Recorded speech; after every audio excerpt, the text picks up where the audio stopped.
Welcome to the Hopevale podcast. I'm Tamara Schlatter, the Bay City Campus Director, and I'll be your host as we dive into our current sermon series called Crooked Sticks, how God uses crooked sticks to draw straight lines and build his family. I'm joined by Pastor Josh, and we're going to dive into the story of Jacob's family found in the book of Genesis. But before we go there, Josh, I want to ask you about your own personal family. And if somebody were writing the story of your family, what's something that they would have to include, good, bad, or ugly? Oh my. Well, first of all, good morning. Good morning. Boy, good, bad, or ugly.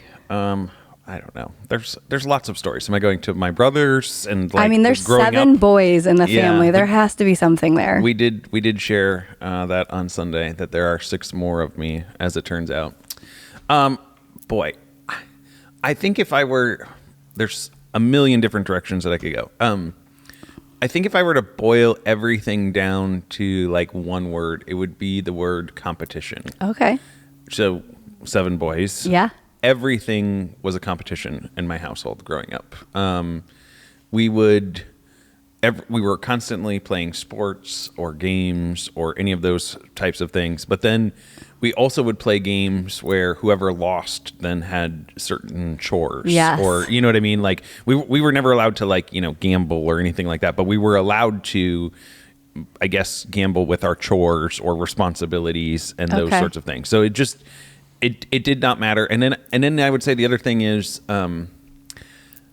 our family loves to be very like sarcastic and like witty and like constant bantering amongst brothers, right? Yeah. And so one of the things that I've had to learn to calibrate now in my life is when I go, we're not all together very often, right? But like when we do all get together, I mean, we just fall back into these old habits, patterns, routines, communication styles, which is so much fun. Like always look forward to it. But then coming out of that, I have to like kind of readjust into society and, Not treat everybody else like your little brothers. like not treat everybody like I've been hanging out with my brothers for the past 3 or 4 days or whatever it's been. So so those would be some of the things that I think of. What about you? Okay. In my family, my dad used to take us on vacations to the Florida Keys. There was a few years in a row where we got to do that. And there was one year in particular where pretty much everything that could go wrong seemed to go wrong. It started off getting to the hotel, and our car top carrier that had all of our luggage didn't fit under the overhang of the entrance, and so it scraped the top of the car and went sliding backwards. We all got food poisoning on that trip. Fun. So we spent 2 days in the hotel room. We had a small boat while we were out there, and my dad likes to be adventurous, so he took us pretty far out in the ocean, probably too far for the size of the boat.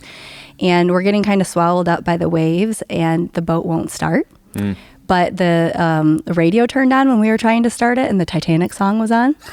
So we all thought for sure we're going to die. My dad got stung by a jellyfish, and it was just like, again, anything that could go wrong went wrong. Think Clark Griswold, family vacation. So by the time we got back to Michigan, it's like the middle of the night. It's snowing. My dad's going to drop my brother, my sister, and I off at home to our mom's house, and we're locked out of the house, and we didn't even bother to tell them because we were just so ready to be done. We're like, we're good, bye, just waving, smiling, and then figured out how we were going to get in the house after that. That does not sound like a very fun vacation. I mean, we were in Florida, so, in the middle of winter, so of course it was fun. Well, it just, good. We just tend to have those types of things happen when we're all together. That's no fun. But, I mean, makes for good stories later. That's exactly it. That's exactly it. All right. So as we dive into Jacob's family, we're picking up his story in Genesis 37, and we're starting looking at his son Joseph. And there is a lot of favoritism and dysfunction happening.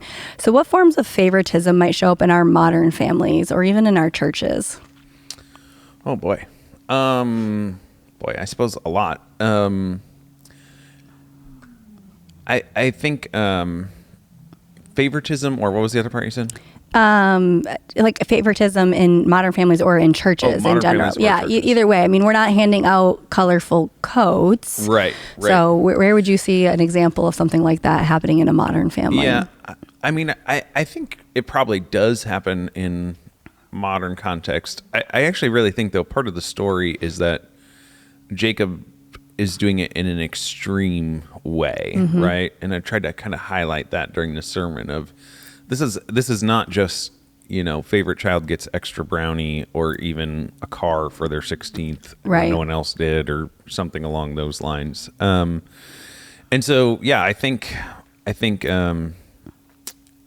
that was an extreme case. I think in modern times, I don't know. I suppose there's all sorts of different ways that people do it. I feel like though most times, it's funny being a parent now, because like there's the side of being a kid where you feel like everything's being portrayed one way, or that's like your narrative that you're filling in the gap of like, well, mom or dad are doing this because yada yada. And I mean, I don't know. I think of like my wife and I were clearly not trying to do that. Right.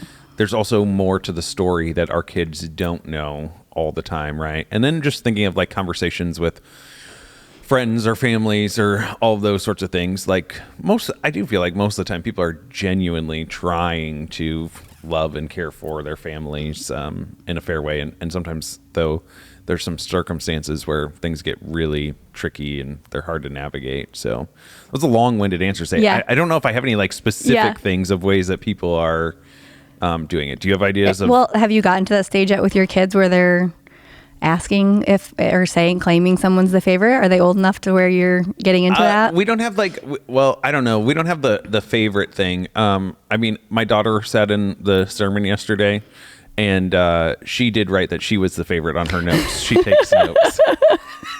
So I don't know. But no, I think with our kids, we're at the stage where it's, I don't think anyone would say anyone's the favorite, but it's that's not fair. He always gets to, she always gets to, I never get to, that sort of thing. Which then you have to walk them through this long process of, well, remember how this happened and that happened and all the things. Yeah. So yeah. Do you have thoughts on that? Well, I mean, similarly in our family, we've experienced a little bit because our girls are a little bit older. There's a little bit of an age separation between the girls and our youngest, our son. And so like we've matured as parents. Sure. We're in a different lifestyle. Like I wasn't working with them. And so there's just a lot of things that we've learned in the process, and we don't parent as hard. Maybe we've learned way more grace since we parented the girls. And so there can be they point to some favoritism in that, but really it's a matter of growing as parents and figuring out what we're doing. Yeah, I think that's a good point too, because you're different people, right? I mean, I'm aware of that dynamic. So again, I have 6 brothers, and I'm 20 years older than my youngest brother. So like, I don't think it's ever. I mean, I will joke around with my family about how the younger ones lived a very different life because some of those dynamics. But again, like. But if I'm putting myself in my parents' place, like, well, yeah, they're different people at a different stage of life, and they've learned things along the way, and so that makes total sense. But yeah, I'm very familiar with that dynamic as well, for sure. Yeah. All right. So one thing that stuck out to me in the sermon that I really want you to kind of talk about a little bit more is when Joseph's brothers throw him into the cistern. You mentioned the idea that it was the dry wilderness, and that anytime you see something like that in scripture, it alludes to decreation.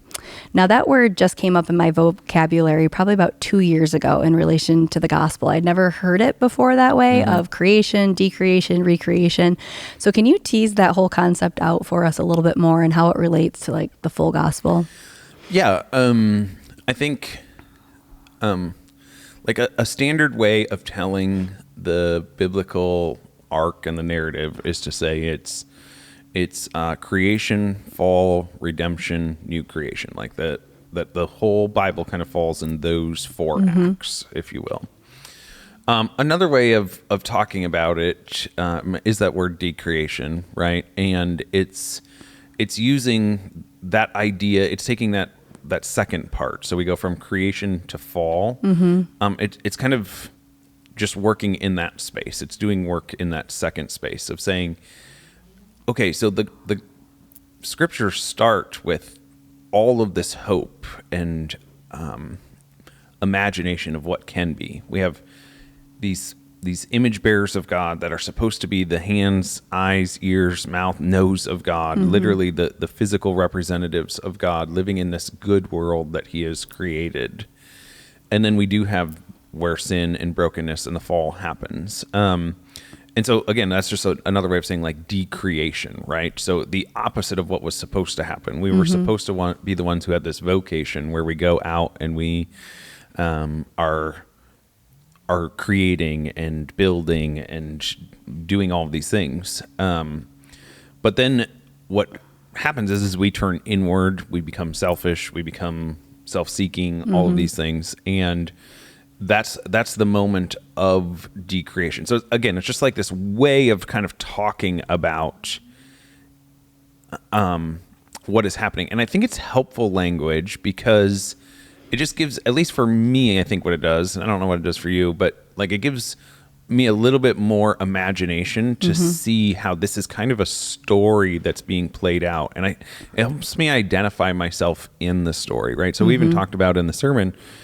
So part of it is Joseph's brothers are up there, eating bread while he's in the pit and he's in this moment of decreation. And that's also a picture of them being almost like the beasts of the field, right? And that's another kind of motif that's used through scripture is there's these moments where people are literally embodying the beasts of the field rather than embodying what they're supposed to be as the presence of Yahweh. Like an extreme example is Nebuchadnezzar when if you read through Daniel, and he's literally the way the author points him there, he's like his skin changes and he's got like feathers and all of these different things. Like he's literally it's this picture of he is descended. He is so beastly. He's like descended downward in this decreation that he's in a sense he's abdicated his role and responsibility of what it looks like to be a human. And part of that is the author's just giving us this imagination for what that looks like. So all that say, I find it to be really helpful language because it kind of like thickens the language. It broadens it a little bit more than just, hey, you're a sinner, you need Jesus. Totally true. Right. But actually the thing that you're doing is not going to bring about good results. It's not going to bring about new creation is ultimately what we're longing for. It's not going to bring about the original purposes. You're living in ways and patterns and cycles or whatever it may be, habits that are going to continue to lead to this devolving sort of trajectory rather than continuing to grow and be transformed and all of those sorts of things. So I think that the language there is helpful because everyone knows what it's like to be broken, right? Like we started the sermon there yesterday of like, I mean, maybe we wouldn't say our families are completely broken, but we're also aware that they're not completely whole. Like there's complicated things that we're trying to navigate. And so when we say, but let's pick a topic, right? Like maybe in the family, dishonesty is really prominent. Like people are just not very honest. There's always kind of these levels of like people are kind of gaming to get whatever, mom and dad's approval or whatever.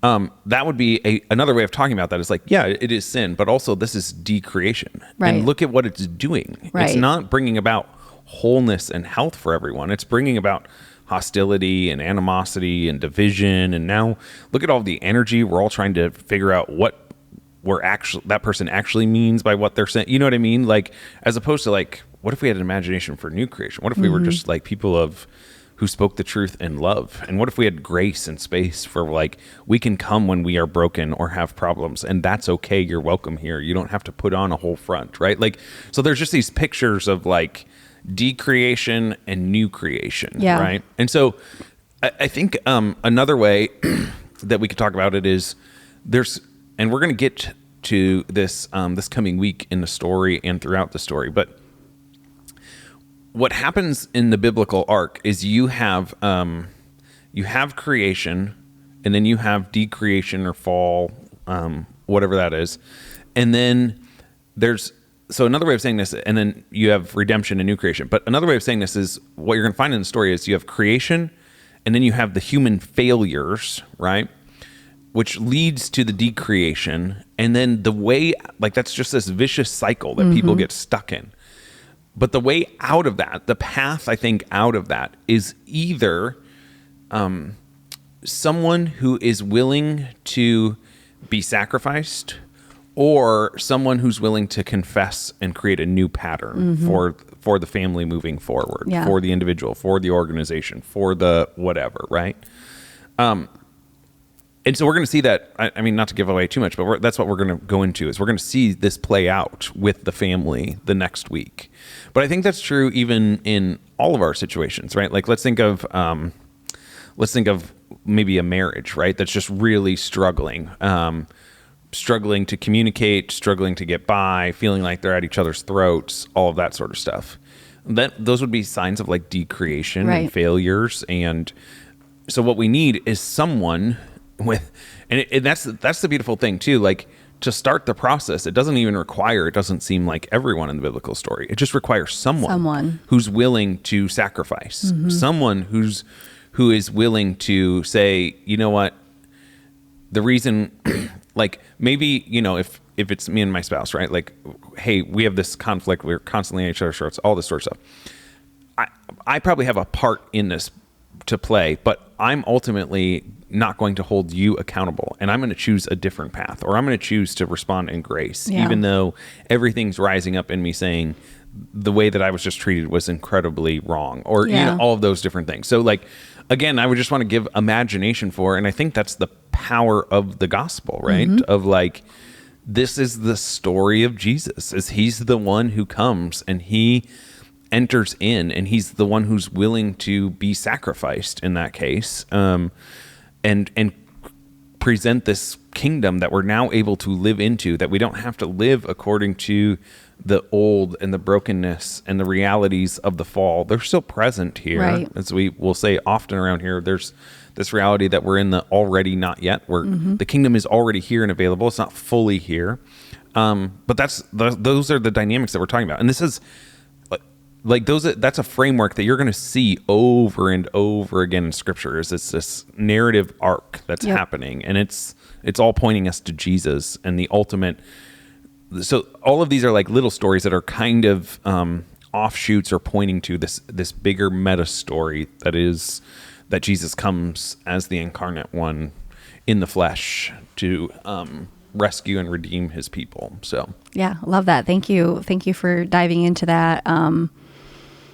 I love that language. I feel like it's a much broader picture. Yes, sin is a real thing, but it shows what's really happening. It's the opposite of what God wanted for us, right? He wanted this flourishing life, and when we abide in the things of the world and we abide in the sin, it's breaking down everything that he wanted for us instead of the flourishing life that he had for us. And so it's just a very different language that I think people can understand better than just sin and don't do this, don't do that, and helps us really see the fullness of the gospel, I think. Well, and let's talk about I totally agree. And let's talk about it in the sense of just coming out of our series on the table and inviting people to the table. It actually makes sharing the good news about Jesus much easier. Right. Because what I was always taught was there's kind of like these 4 pillars you have to walk them through, or you have to do the Romans road, or, you know, and it's like, we need you to stop and recognize that you are a sinner and that you need Jesus. Again, 1,000% true. Yes. But there's some people in my life that there's people who've grown up in the church and they know that language and they know what it means, so it's fine. Yeah. There's a lot of people that don't know what any of that means. Right. And so, but what they do know is they know brokenness and they know pain and they know longings and they know desires that aren't being met and hopes and dreams. And so it's this other way to enter in and, you know, again, just maybe another tool in the belt of like with people who don't have any vocabulary of church or God or any of those things. They know what it's like to have strained relationships. Yeah. They know what it's like to have unmet expectations.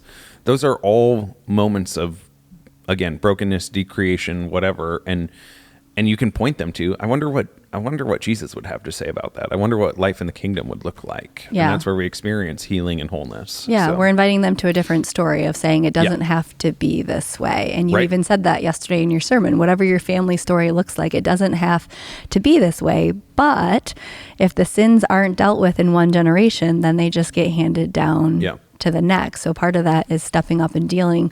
So how do we begin that process? How do we begin to heal from the deep wounds of our family and stop the sin going from generation to generation, the brokenness, and enter into a new story? Well, I think it's going to come down to one of two things. And it's what we already touched on. It's going to come down to a moment where finally someone has imagination for what could be or is fed up with the reality of what is. And I think it's going to lead to someone who's willing to sacrifice their own rights, abilities, what they're entitled to, all of those sorts of things, or someone who's willing to repent and say that this is wrong, right? Like these are kind of, if we're stuck in this circle of decreation, the only way to like off ramp and get on to a circle of new creation dynamics is for that reality. And this is what you see even in the temple system and the sacrifice system, right? Like the whole setup of Scripture is that we ourselves can't get ourselves out of this cycle, but there's this offering, the sacrifice of someone who, you know, the sheep didn't deserve it, right? But there's this picture of someone who's laying down their life, that presents a new way to be living into connection with, communion with God, sort of a thing. Well, I think that if we take that principle, it's also true, not in the sense that we are, you know, still taking sheep and having sacrifices in the temple system, but because Jesus is the one who gives the perfect sacrifice, there is still, again, this example of when I'm in conflict with my child or my cousin or my parents or whatever it is, boss, employee, whatever, there is this like, okay, so the only way for us to get out of this moment of being like at each other's throats, right, is for someone who's willing to kind of bite the bullet and say, you know what, I'll take this. And like, I don't know, I mean, like if you think of, and maybe even as you're listening along, right? Like if you think of in your own life, these moments where someone has done that for you, right? Like where especially like it's super powerful. Like if you, two things, if you know someone who kind of took a bullet for you, like you missed an assignment or you were supposed to do something and let's say a coworker covers for you or something and you know about it, you're like, oh my, like that changes the dynamics in the relationship, right? Or if you've ever had this moment too, where it's like, you didn't know that, you know, behind closed doors, someone stood up for you or you were really the one who was supposed to have that project done or whatever it is, the house cleaned or the, you know, I don't know, all of those moments that we have in life. And you find out that not only did you not do it, but someone else covered for you. It instantly draws you and compels you to be connected to them. Right. And that's like, what I'm trying to get at there is like, that's the dynamic of new creation. And that's the way that we get out of this cycle, is that there was someone who was willing, and I think we could say this bluntly, like there was someone who was willing to act like God would act. And ultimately, that's what we're going to find as we continue on in this story, is like the whole key to this story is actually, Joseph has a huge part, but it's actually not going to come from Joseph's story. It's going to come from some other character in the story. And it's going to be this idea that they're going to choose the path that God would choose. Right. And what we know about God is that he is perfectly revealed in Jesus. And Jesus comes not as the God who's here to destroy his enemies. He's the one who comes to die for his enemies. And so like, that's the heart of who God is. That's the heart of the gospel. That's the heart of everything that we say that we believe and hold on to. And so that is the way forward. That's how we get ourselves out of those dynamics. And that's like the big over 50,000 foot level. But then like that gives us imagination for what that looks like on a daily basis, right? Like what I think it compels me to go, okay, so what does it look like to, let's go into family dynamics, right? Like, you know, my kids are getting older and so they have which is great. But they have some ideas and visions for their own life that I Yep. don't always have for them. Yep. And so this brings some moments of, conflict, right? And, in full disclosure, like there's moments where they rise up and come at me on things in ways that I don't think are the right way. And that's fine. They're young and all of that. And sometimes I will also rise up and just meet them with that same intensity sort of a thing. And I don't even know that that's always wrong or bad. Like there's different moments, but what I've learned along the way is if I always have that intensity, it gets us nowhere. Right. Like it's a stalemate at best. And again, I think there actually are some moments where it's needed, right? Because I am the authority over their lives, and there's just some things where it's like, I mean, you can be mad at me if you want, that's fine, but I'm not going to change my mind. And the way you talked there was inappropriate. Right. I'm going to let you know, sort of a thing, or whatever. But I think what I've learned is like that's a stalemate at best, and maybe a stalemate's fine at moments. But like the way forward is in the moments when they come at me with all of their intensity or fears or frustrations or all of the things that they can't even name in their own life. Yeah. And it's being able to not respond to that. And it's being able to see what's underneath all of that. And it's being willing to maybe be the one who goes the extra mile for them. You know what I mean? Like you can even, I feel like you can even feel that as I'm saying it. At least I can. Maybe it's just that I'm too connected to my words right now, but it's like, I can even feel, I can imagine a million scenarios in my life where it's like, oh yeah, like someone has to be willing to like be the grown up. Well, it's you're zooming out in that situation, right? Like sin turns us inward and sends us down that path of decreation, destruction, brokenness. Someone comes at you in anger, our natural response is to go back in anger. But when we're able to zoom out of the situation and you're able to zoom in and say, why is my child angry right now? Why are they reacting this way? When you're able to remove yourself from the situation and solely focus on them. So you're sacrificing whatever you need to sacrifice, to step back and see that, you're able to step in and bring healing instead of more discourse in the situation. And so, that's what I was thinking about yesterday when you were talking about this, the deception that continued in Jacob's family. He deceived his own dad, then he was turned around and he was deceived by his uncle. Right. And so in my personal life, that's how I've been able to bring some healing, is to zoom out and look at what happened before me, what happened in my parents, my grandparents, my family members' lives before I ever came into the story. I think that what we often miss in life is that 95% of how people act has nothing to do with us. Yeah. Right? And so when you're able to zoom out and look at their life, see their wounds, and maybe what they haven't dealt with and how it's getting passed on, then we're able to stop and go, hold on. Yeah.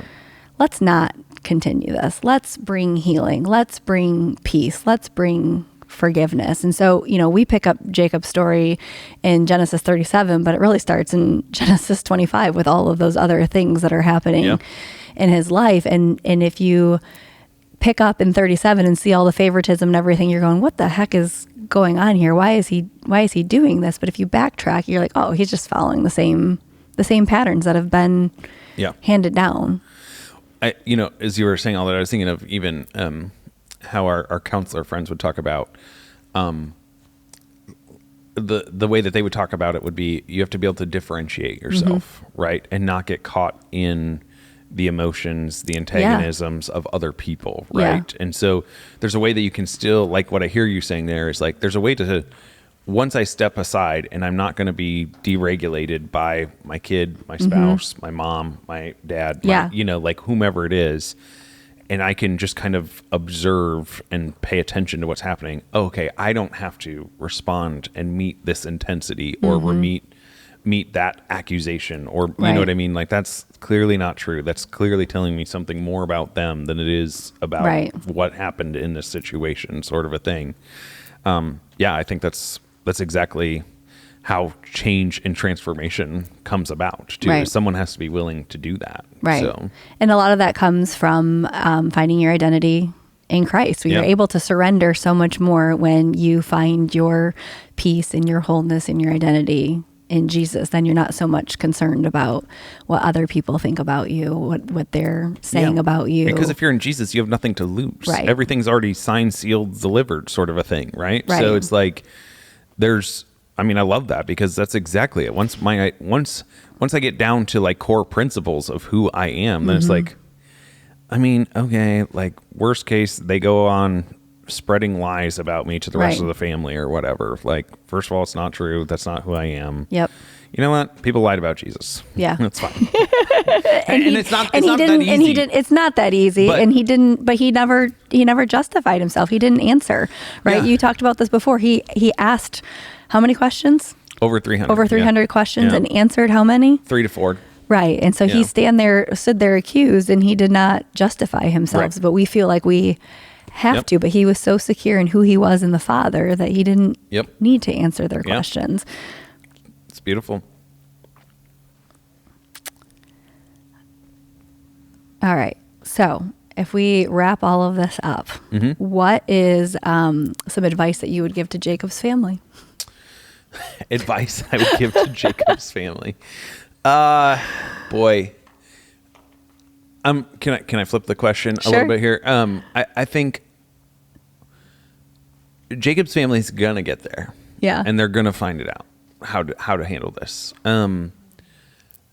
But what I would want to do is offer some hope and peace to all of us that, again, the moments that I feel like we can all relate to this reality of dysfunction within a family, because we're all fallen humans, and put any two fallen humans together and you have some sort of dysfunction and controversy at different moments or whatever. And so I would just want to invite anyone listening along to say, hey, I understand that you're living this life, right? And you feel all of the things with your family. Yeah. And it is a lot. But there's a God who sees, and there's a God who's active and at work. And even as we left off in this week with Joseph, in a pit, being sold into slavery, probably thinking he's, it's all for naught. This is his plot in life, right? There's still a God who sees, and there's a God who's going to be at work. And the easy part with Joseph's story is we can skip ahead to the end, and we know how it ends. The hard part is Joseph didn't always know that was going to be the case. And I'd say the other hard part is not all of our stories turn out like Joseph's on this side of new creation. Yeah. And so, again, that's where I go back to the quote from Eugene Peterson of talking about how the scriptures just don't in any way try and, look at life through rose-colored glasses. Yeah. Because sometimes life is really hard and it's really difficult and it beats us down. But the story of God is that even in those moments, he's going to get the victory. Like, I'm confident in everyone's life, he gets the victory if you'll keep surrendering to him. I wish I could tell you, it'd be so much easier to say, and that means that's going to be solved in a week or a month or a year, even for some people. I don't know the answer to that, but I believe we're given the story of Jacob's family so that we can see our own stories being played out, and it gives us imagination for just how God might be willing to show up in our story. So. Yeah, and you ended the sermon with Romans 8:28 that God doesn't cause bad things to happen, but when we find ourselves in those situations, if we surrender it over to Him, He can make good come of it. Yeah. So we're going to see how that plays out in this family story and in our own family stories as we go through this. So stick with us over the next couple of weeks as we continue down this path in the story of Jacob's family in Genesis, and we'll see you next week.